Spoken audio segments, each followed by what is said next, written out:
Hey guys, welcome back.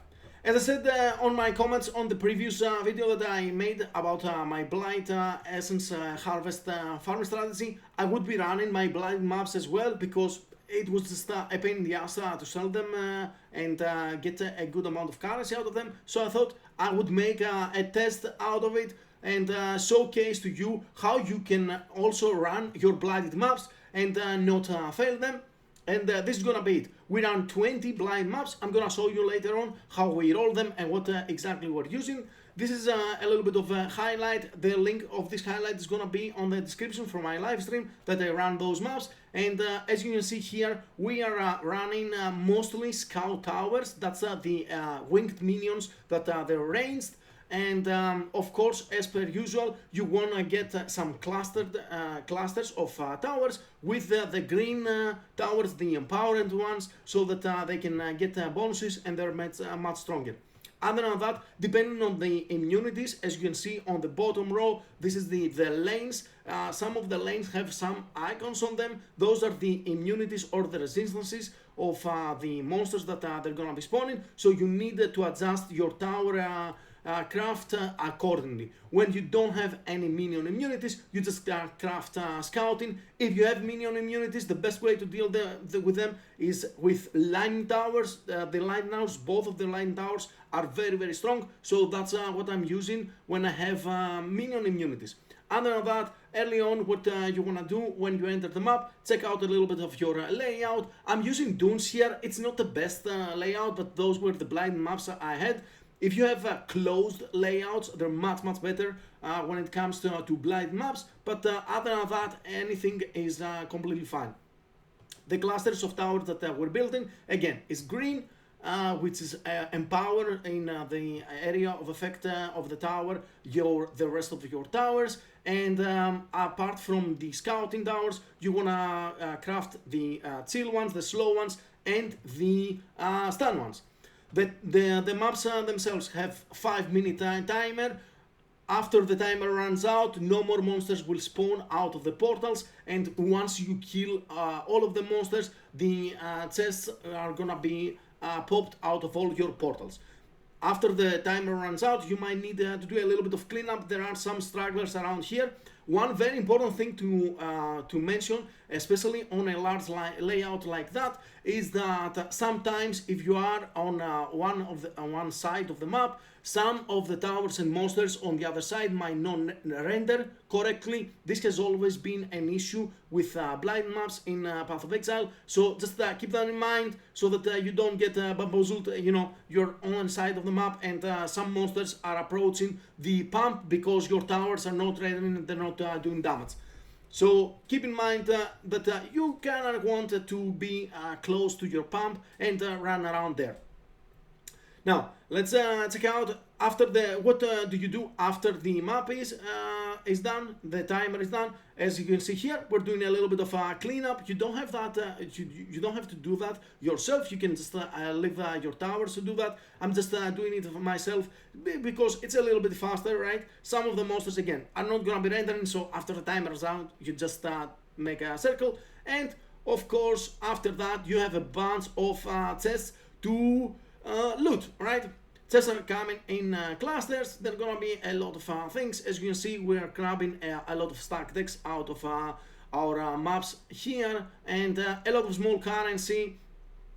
There are all kinds of chests in general. What you are trying to find, of course, the most is oil chest, because the oil chest on those maps are gonna be dropping the Blighted Ravage maps. These are the Uber maps that the Uber Blighted maps, as you see, and those are they cost quite a bit as well. You can make a good amount of currency. We're dropping in a nice Lucky Divine. After you're done looting, you are out of the map and you are basically done, right? Now let's go and see what exactly we are doing, how we're rolling down the maps, and how we can make currency out of them.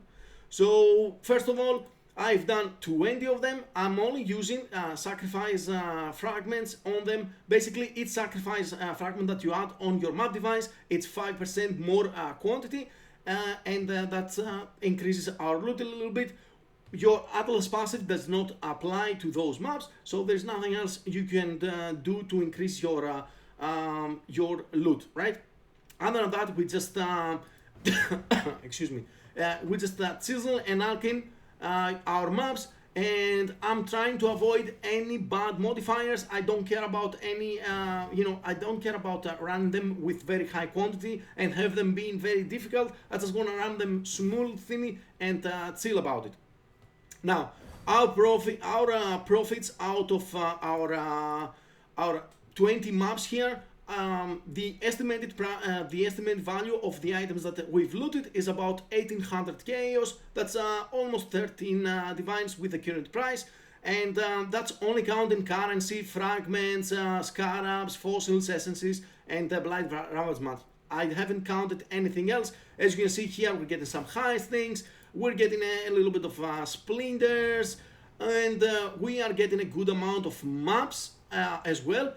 This is gonna be random maps. You're gonna be getting all kinds of maps, white, yellow, and reds, and of course a lot of stack decks. I'm not counting the 2 divines that I dropped on those 20 maps. That's separate. So basically we got about 13 divines and 2 raw divines drops. That's 15. Also, I have been looting a lot of jewels. I'm gonna be identifying those and just dropping them into a tab for 20-30C, depending on what I see on them. But that's a little bit of an extra on top of everything else. We're getting a good amount of scarabs as well, of course, and of course the oils, as you can see. Now, how do we run the maps? The maps that you're putting them here, right? And we are adding one number, and give me my crimsons here real quick because I used all of them. And we are adding one number and 2 crimsons. The crimson oils give 12 blind chests being lucky, and the one number gives us the reduced cost of building and upgrading. I like this because it's just a little bit of easier time or during our maps, and it's pretty good, right? Why not? Reduction on the cost makes it easier to build your towers and make sure that everything is good there.